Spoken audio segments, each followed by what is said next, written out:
Good morning बच्चों। तो हम पढ़ रहे थे आर्थिक वृद्धि और आर्थिक विकास।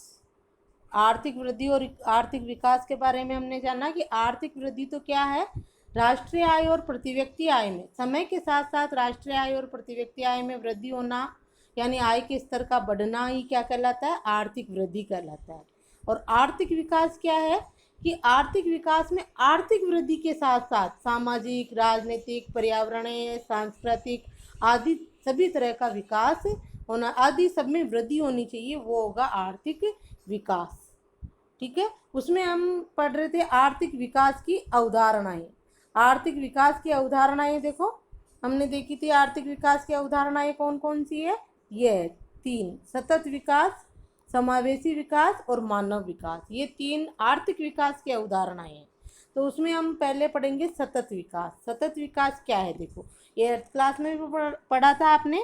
सतत विकास का नाम धारणीय विकास भी है, पोषणीय विकास भी है, और आजकल तो नया नाम आ रहा है टिकाऊ विकास। कौन सा विकास? टिकाऊ विकास। वो भी कौन सा है? सतत विकास। टिकाऊ क्यों कहा गया है कि इसमें सतत विकास में जो है प्राकृतिक संसाधनों की सुरक्षा और भावी पीढ़ी के लिए जो है प्राकृतिक संसाधनों को बचाकर रखने की बात कही गई है, उनको टिकाना है, इसलिए इसको टिकाऊ विकास भी कहा गया है। तो टिकाऊ विकास यानी सतत विकास। ठीक है, तो देखो सतत विकास, धारणीय विकास, पोषणीय विकास या टिकाऊ विकास। परिभाषा आप लिखोगे थोड़ा समझ के। सतत विकास वह है जो भावी पीढ़ी की आवश्यकताओं को संतुष्ट करने की क्षमता से समझौता किए बिना वर्तमान की आवश्यकताओं को पूरा करता है। सतत विकास में क्या है कि विकास तो हो लेकिन उसमें भावी पीढ़ी की आवश्यकताओं को भी ध्यान में रखा जाए। तो भावी पीढ़ी की आवश्यकताओं को संतुष्ट करने की क्षमता से समझौता करें कि भावी हम जो संसाधनों का उपयोग कर रहे हैं वो इस प्रकार करें कि भावी पीढ़ी भी उनका उपयोग कर सके। वह आर्थिक विकास है जो प्राकृतिक संसाधनों को हानि पहुंचाए बिना किया जाता है। कहा जा सकता है कि प्राकृतिक संसाधनों की निरंतरता को बनाए रखते हुए जो आर्थिक विकास किया जाता है वह सतत विकास कहलाता है। आप थोड़ा यहाँ से लिखना, सतत विकास वह है जो भावी पीढ़ी की आवश्यकताओं को संतुष्ट आवश्यकताओं को ध्यान में रखते हुए प्राकृतिक संसाधनों की निरंतरता को बनाए रखते हुए जो विकास किया जाता है वह सतत विकास कहलाता है। देखो इसमें तीन ही चीजें हैं कि सतत विकास प्राकृतिक संसाधनों की निरंतरता को बनाए रखे, भावी पीढ़ी की आवश्यकता को ध्यान में रखे और पर्यावरण की शुद्धता को भी ध्यान में रखे। ऐसा विकास क्या कहलाता है? सतत विकास। यानी सतत विकास में विकास तो हो लेकिन प्राकृतिक संसाधनों का अत्यधिक दोहन ना हो, पर्यावरण को किसी प्रकार का नुकसान ना हो और भावी पीढ़ी की आवश्यकताओं को भी ध्यान में रखा जाए, वो क्या कहलाता है? सतत विकास। ठीक है, तो सतत विकास की आपको परिभाषा में दो तीन चीजें आ गई थी, ये भावी पीढ़ी की आवश्यकताएं, प्राकृतिक संसाधनों की निरंतरता, और एक आप अपने मन से लिख दोगे पर्यावरण की शुद्धता। क्या लिखोगे? पर्यावरण की शुद्धता को भी इसमें ध्यान में रखा जाता है। तो इसकी सतत विकास की परिभाषा क्या हुई? सतत विकास वह विकास है जो भावी पीढ़ी की आवश्यकताओं को ध्यान में रखे और प्राकृतिक संसाधनों की निरंतरता को बनाए रखे और पर्यावरण की शुद्धता को ध्यान में रखकर जो विकास किया जाता है वो कौन सा विकास है? सतत विकास कहलाता है। इसमें आप थोड़ा सा ये भावी पीढ़ी की आवश्यकता और पर्यावरण की शुद्धता भी जोड़ देना। तो ये हो गया सतत विकास। सतत यानी लगातार। लगातार विकास कब होगा? तभी होगा जब हम भावी पीढ़ी अंधाधुंध उपयोग नहीं करेंगे, भावी पीढ़ी की आवश्यकताओं को ध्यान में रखेंगे, प्राकृतिक संसाधनों को बनाए रखेंगे। अगर हम ही खत्म कर देंगे सारे प्राकृतिक संसाधनों को अभी, तो हमारी आने वाली पीढ़ी किसका उपयोग करेगी? ठीक है, तो ये सतत, तभी विकास सतत रहेगा, लगातार तभी रहेगा जब हम भावी पीढ़ी की आवश्यकताओं को ध्यान में रखेंगे, प्राकृतिक संसाधनों का संरक्षण करेंगे, उनको निरंतर बनाए रखेंगे और पर्यावरण को भी सुरक्षित रखेंगे, तभी हमारा विकास क्या होगा? सतत होगा, लगातार होगा। इसलिए इसको सतत विकास कहा गया है। आप समझ गए होंगे सतत, धारणीय, पोषणीय और टिकाऊ भी है नाम इसका। तो आप सतत विकास की परिभाषा लिखोगे। एक नंबर का प्रश्न बनता है कि सतत विकास क्या है, तो इसमें ये दो तीन चीजें। अगला है समावेशी विकास। समावेशी विकास छोटे शब्दों में आप समझो तो समावेशी यानी सबको साथ लेकर चलने वाला विकास, अवसरों की समानता दे, सबको समान समझने वाला विकास कौन सा होता है? समावेशी विकास। तो देखो, समावेशी विकास, समावेशी विकास ये सुनिश्चित करता है कि विकास के लाभ समाज के सभी वर्गों तक पहुंचने चाहिए। ये लिखोगे पहले तो, समावेशी विकास क्या चाहता है कि विकास के जो भी लाभ है, जो भी योजनाएं, वो समाज के सभी वर्गों के पास पहुंचनी चाहिए। अनेक लोग लिंग, भाषा, क्षेत्र भेदभाव, गरीबी तथा शारीरिक असमर्थता के कारण आर्थिक विकास के लाभों से वंचित रह जाते हैं। समावेशी विकास समाज के वंचित वर्गों को विकास की मुख्य धारा में, यहाँ से करोगे फिर वापस यहाँ से लगा लो, समावेशी विकास ये सुनिश्चित करता है कि विकास के लोग समाज के सभी वर्गों तक पहुंचने चाहिए, विकास के लाभ। ठीक है, फिर यहाँ से समावेशी विकास समाज के वंचित वर्गों को विकास की मुख्य धारा में शामिल करने पर बल देता है। ये देखो, शामिल करने पर बल देता है। ये एक व्यापक अवधारणा है जो आय की समानता के साथ साथ, फिर ये पूरा लिखोगे, आय की समानता के साथ साथ अवसरों की समानता तथा जीवन के सभी आयामों में समान मानवीय अधिकारों का समर्थन करती है। ये है समावेशी विकास। समावेशी विकास क्या है? समावेशी विकास ये सुनिश्चित करता है कि विकास के लाभ जो है समाज के सभी वर्गों तक पहुंचने चाहिए, और समावेशी विकास समाज के वंचित वर्गों को विकास की मुख्य धारा में शामिल करने पर बल देता है। ये आय की समानता के साथ साथ अवसरों की समानता तथा जीवन के सभी आयामों में समान मानवीय अधिकारों का समर्थन करती है। कौन? ये आर्थिक विकास की अवधारणा है ना, आर्थिक विकास की अवधारणा है समावेशी विकास। ठीक है, तो ये समावेशी विकास का ध्यान में रखोगे। एक नंबर में सिर्फ इतना ही लिख दो आप कि समावेशी विकास ये सुनिश्चित करता है कि विकास के लाभ समाज के सभी वर्गों तक पहुंचे, और इसमें अवसरों की आय की समानता के साथ साथ अवसरों की समानता और मानवीय अधिकारों का महत्व दिया जाता है। तो ये हो गया समावेशी विकास, सबको साथ लेकर चलने वाला विकास। ये नहीं कि किसी को किसी कारणवश अधिकार नहीं दे, ऐसा नहीं है इसमें। मानव विकास देखो, अब तीसरी अवधारणा आर्थिक विकास की अवधारणा तीसरी, मानव विकास। ये अवधारणा बहुत व्यापक है। इसमें आय की समानता, अवसरों की समानता, पर्यावरण, ये सब इसमें आ जाते हैं, और इसमें जो है मानव के विकास पर बल दिया जाता है। आय भी हो, मानव विकास कब करेगा? जब उसकी आय में वृद्धि हो, ठीक है, और जब उसका जीवन स्तर अच्छा हो, जब वो शिक्षित हो, जब वो स्वस्थ हो, सारी चीज़ें आ जाती है इसमें मानव विकास में। ठीक है, मानव विकास की अवधारणा 1990 ईस्वी में मानव विकास सूचकांक की रचना के साथ मुकर हुई।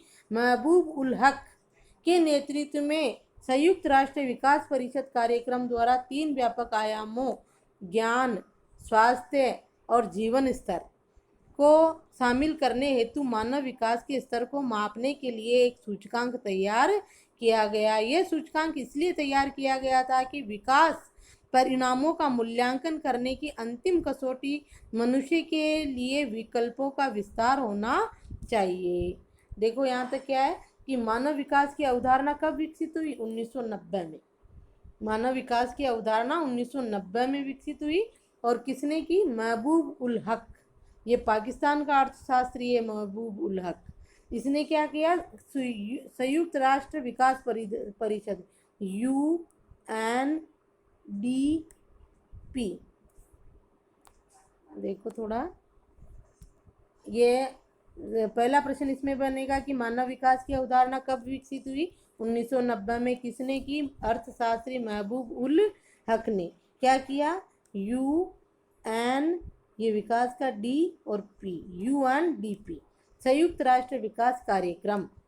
ये एक संस्था है UNDP, United Nation Development Programme, English में United Nation Development Programme, Hindi में संयुक्त राष्ट्र विकास कार्यक्रम के द्वारा 3 व्यापक आयाम, मानव विकास के 3 व्यापक आयाम कौन कौन से हैं? ये ज्ञान, स्वास्थ्य और जीवन स्तर। ठीक है, शिक्षा ले लो, ज्ञान को क्या ले लेते हैं? शिक्षा। तो मानव विकास के 3 प्रमुख आयाम, इंपॉर्टेंट क्वेश्चन है ये। 3 आयाम कौन कौन से? शिक्षा ले लो आप, स्वास्थ्य, शिक्षा, स्वास्थ्य और प्रति व्यक्ति आय। प्रति व्यक्ति आय। ये जो है मानव विकास के 3 आयाम है, शिक्षा, स्वास्थ्य और प्रति व्यक्ति आय। ठीक है, मानव विकास के 3 आयाम शिक्षा, स्वास्थ्य और प्रति व्यक्ति आय। मानव विकास की अवधारणा कब विकसित हुई? 1990 में। किसने की? पाकिस्तान के अर्थशास्त्री महबूब उल हक के नेतृत्व में। और कहाँ? यूएनडीपी कार्यक्रम द्वारा 3 व्यापक आयाम दिए, यूएनडीपी। ठीक है, और आयाम कौन कौन से? ये ज्ञान को शिक्षा कह देते हैं, स्वास्थ्य को जीवन प्रत्याशा कहते हैं, और जीवन स्तर यानी प्रति व्यक्ति आय। तीनों के अलग अलग नाम भी है। शिक्षा का क्या है? ज्ञान। स्वास्थ्य का क्या है? जीवन प्रत्याशा। और जीवन स्तर का क्या है? प्रति व्यक्ति आय। तो आप तो ऐसे याद रखो, शिक्षा, स्वास्थ्य और प्रति व्यक्ति आय। मानव विकास की 3 अवधारणाएं शिक्षा, स्वास्थ्य और प्रति व्यक्ति आय है। ठीक है, जो किसके द्वारा दी गई? यूएनडीपी द्वारा। किसके द्वारा? यूएनडीपी। आगे देखो, मानव विकास को इन 3 आयामों से ही मापा जाता है, शिक्षा, स्वास्थ्य और प्रति व्यक्ति आय से। ये सूचकांक इसलिए तैयार किया गया है कि विकास परिणामों का मूल्यांकन करने की अंतिम कसौटी मनुष्य के लिए विकल्पों का विस्तार होना चाहिए। इस प्रक्रिया में आर्थिक वृद्धि एक साधन है। बताया था ना मैंने, भाई मानव विकास में आर्थिक वृद्धि तो होगी, मनुष्य की आर्थिक वृद्धि यानी उसके धन कमाने में भी वृद्धि होगी, आय में भी वृद्धि होगी, शिक्षा का स्तर भी अच्छा होगा, उसका स्वास्थ्य भी अच्छा होगा, और उसका जो है जीवन स्तर यानी प्रति व्यक्ति आय, ये सब जो है अच्छे होंगे। तब हम कहेंगे कि मानव का विकास हो रहा है। इस प्रक्रिया में आर्थिक वृद्धि एक साधन है, साध्य नहीं। एक साधन है कि अगर व्यक्ति की आर्थिक वृद्धि होगी तो उसका शिक्षा का स्तर भी अच्छा होगा, स्वास्थ्य का भी अच्छा होगा, जीवन स्तर भी उसका अच्छा होगा, यानी साध्य नहीं है। आर्थिक वृद्धि क्या है? एक साधन है। इस सूचकांक ने विकास के मुद्दे को अर्थ केंद्रित से मनुष्य केंद्रित बना दिया। ये भी प्रश्न है कि विकास के कौन से सूचकांक ने जो है इसको विकास के मुद्दे को अर्थ केंद्रित से मनुष्य केंद्रित बना दिया। अब ये नहीं कि किसी की आय अधिक का आर्थिक वृद्धि हो रही है, पैसा खूब है तो उसका विकास हो गया, ये नहीं माना जाता है। किसी भी देश में खूब पैसा है लेकिन वहाँ के लोग कम पढ़े लिखे हैं, शिक्षित नहीं है या स्वस्थ नहीं है, उनकी जीवन प्रत्याशा कम है, कम ही समय जीते हैं, कम समय कमाते हैं और मर जाते हैं, तो ऐसे देश को भी हम जो है विकसित नहीं कहेंगे। इसका मतलब ये है। ठीक है, यानी एक मानव विकास के लिए, एक देश राष्ट्र के विकास के लिए जो है आर्थिक वृद्धि तो होनी ही चाहिए, उसके साथ साथ उसके शिक्षा का स्तर, उनके लोगों की जीवन प्रत्याशा और लोगों का जीवन स्तर भी विकसित होना चाहिए, तभी हम एक राष्ट्र को विकसित राष्ट्र कहेंगे। आ रहा है समझ में? इस सूचकांक ने क्या किया? अर्थ केंद्रित। पहले सिर्फ विकास किस पर आधारित था? अर्थ केंद्रित, कि जिस देश की प्रति व्यक्ति आय और राष्ट्रीय आय सबसे ज़्यादा है वही देश क्या है? विकसित है, ऐसा माना जाता था। लेकिन अब ऐसा नहीं है। अब कैसा हो गया है आर्थिक विकास? मनुष्य केंद्रित हो गया है, कि जिस देश में आर्थिक वृद्धि तो हुई, राष्ट्रीय आय और प्रति व्यक्ति आय तो ज़्यादा हुई, उसके साथ साथ उस देश के मानव जो है शिक्षा का स्तर भी अच्छा हो, और उनका स्वास्थ्य का स्तर भी अच्छा हो, और जीवन का स्तर भी अच्छा हो, तब जाके हम उस राष्ट्र को विकसित राष्ट्र कहेंगे। आजकल राष्ट्र का आकलन जो अपन ने पढ़ा था ना, पहले राष्ट्रीय आय से किया, फिर उसको खारिज कर दिया, फिर प्रति व्यक्ति आय से मापा जाने लगा राष्ट्र के विकास को, फिर उसको खारिज कर दिया। अब जो है वर्तमान में इससे मापा जाता है मानव विकास से। और यूएनडीपी जो है प्रतिवर्ष ये मानव विकास के आंकड़े देती है, और उसके अनुसार जो है कौन सा राष्ट्र के कौन से नंबर पर है उसके अनुसार राष्ट्रों को विकसित माना जाता है। हमारा वैसे मानव विकास में सबसे फर्स्ट नंबर पर राष्ट्र नॉर्वे आता है। कौन सा राष्ट्र आता है? नॉर्वे, जहाँ आर्थिक वृद्धि भी अच्छी है और लोगों की शिक्षा के स्तर भी अच्छा है, स्वास्थ्य का स्तर भी अच्छा है और जीवन स्तर भी अच्छा है। उसमें फर्स्ट कौन है? नॉर्वे। अपने भारत का तो 130वां स्थान है मानव विकास में।